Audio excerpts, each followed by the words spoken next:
Hi friends, welcome to 5 Minutes Tech YouTube channel. Here is Moto G04 smartphone.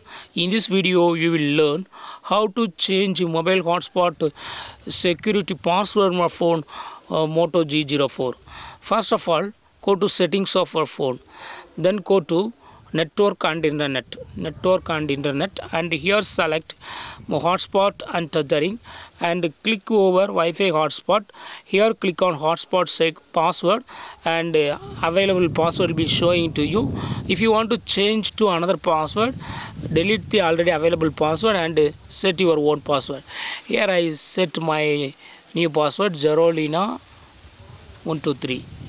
Minimum 8 characters should be used. Okay, and click on OK.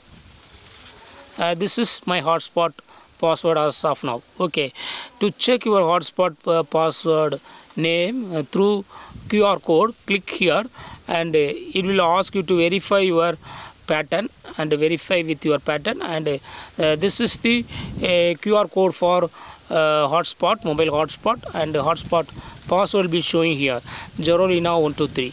So in this way you can easily change hotspot password, mobile hotspot password on your phone Moto G04. That's all friends. Thanks for watching. Bye.